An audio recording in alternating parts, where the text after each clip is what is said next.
That's my real name. You can tell because of the pectoralis and the biceps and the forearms. He has some wemichismo. All right, so bring this up to here. Fist and hold. Good. Put your feet together. Hold. That's good. Stand on your right foot. Hold. Stand on your left foot. Hold. Now you can do the hop test, but a lot of people can't do that. And they have bad knees, they have bad ankles, and Especially if they're over 70. yeah, they have bad balance. So you might not want to do it, but let's try this. And I don't know if Dr. Hockman has shown you this. Keep your arms out there. Now what I want you to do is I want you to turn your hips as far as you can, right there, and keep the shoulders level. And hold. Now we're going to turn the shoulders as far as they'll go. And keep your head straight forward. Hold. Now turn your head as far as you can to that side and hold. And bring your head up and back. And hold. Okay. So what do we have? Vestibular problem? This is my way of diagnosing dural torque. Okay. Okay, so what's, Cat 1? I don't care what category it is. If you got dural torque, you got dural torque. Okay. So try again. Twist and turn and look up and back and hold. That's gone. Okay. Now bring your head back to center. Hold. Okay. Strong. So now we're going to bring the shoulders back this way, and we're going to go back over here, and we're going to twist halfway. Bring your shoulders back forward a little bit so they're even with your hips. Right there. A little more. Right there. And hold. Now we're going to twist the thorax. Right there. And hold. Now we're going to turn the head and hold. And now we're going to look up and back and hold. So he's good there, but he blows out when we go back this way. So lay on your back there for me. This way or the other way? That's fine. No worries. So he blows out when he turns to the right. He's strong when he's to the left, right? So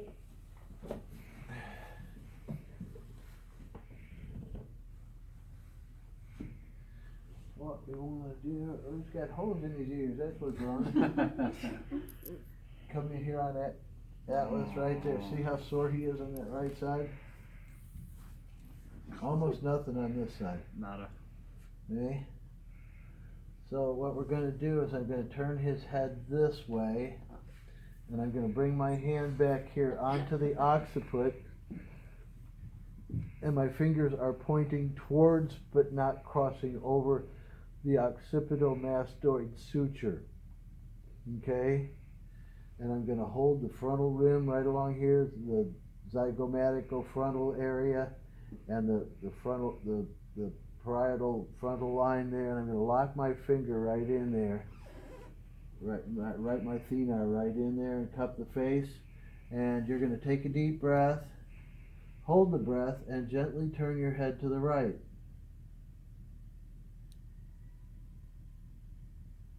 And relax.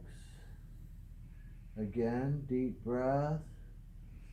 Hold and turn. Keep turning as you breathe out. And relax. Deep breath. Hold it. Turn to the right. And relax.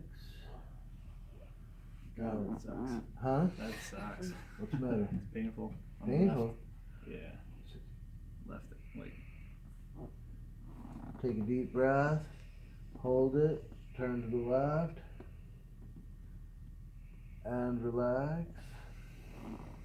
Deep breath. Turn to the left. And relax. Deep breath. Turn to the left. And relax. Now we're going to go back to center. Now how's that? Not bad. Here now? No, still going. Still not there on the left. On the right, way better. stand up for me?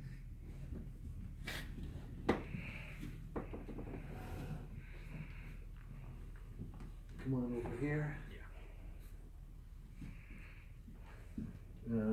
Twist, twist, head up and back, and hold. Here we go. Much better. Didn't crunch anything. I like that. Didn't force any articular movement whatsoever, other than to contract the rectus, capitis, posticus, major, minor, and transversus, along with the scalinus and the sternocleidomastoid, into a rotation with resistance. The definition of isometrics is exertion against resistance with no net movement. So if the patient is turning too hard, then they're getting movement. You're supposed to exactly resist their movement with your resistance, and that negates, or that allows the upper cervical musculature to pull that vertebra into alignment. No muss, no fuss, no crunch, no pop, no desiccation of the vertebral arteries. Yes. When do you know that you need to adjust the cervical vertebra? I mean. Well, when they're misaligned, when they're subluxated. Well, but you just did that and that released everything. Yeah, Like was the last. I just adjusted it. Oh, okay. Yeah, I didn't know if you would do something afterward. That's. Well, he cleared. Okay, His pain was gone. gotcha. Dr. DeCharnette says as long as you get a 50% reduction in pain, you've done your job for that day. So the pain was gone, the muscles strengthened, the neurology changed, and so why should I do anything else? You shouldn't. I was just asking. Unless there's something else wrong. Bring this up here. Hold. Tilt your head to this side. Nope. Straight sideways. Hold. Tilt your head to this side. And hold. Nope. No lateral flexion deviation. No problem with rotation, and no problem with backward extension and rotation, which is also known as the what?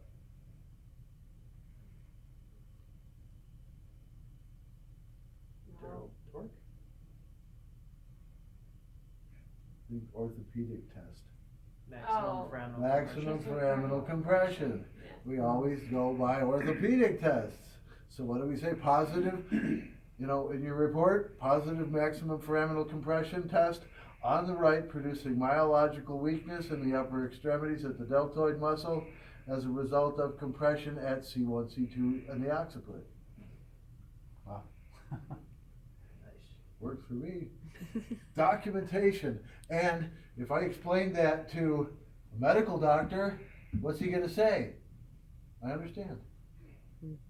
Because they know maximum foraminal compression. Mm-hmm. They know orthopedic tests. So we know to correct those. So anyway, bring this out to here. I want to check something. Bring your hands out here. Lock your fingers together. Hold them right out there straight. Hold. Again. Hold them out there straight. Hold. Let me introduce you to something that I think is just about as important as the blocks.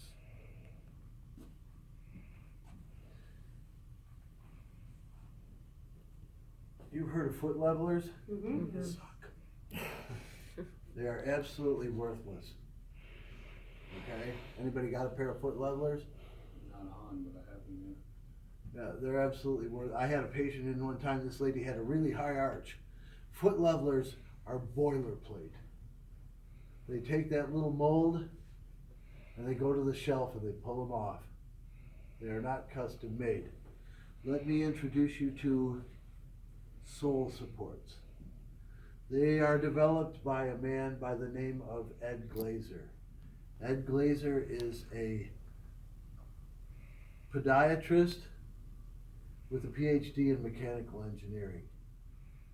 Kid Greenwald. Does the sole supports donate a lot of money to chiropractic? Yes. Do they charge way too much for what they're selling? Yes. I had a lady come in with a really high arch. Took me 3 times sending it back to foot levelers and telling him what I wanted. And the lady finally looks at me and says, "You really don't know what you're doing, do you?"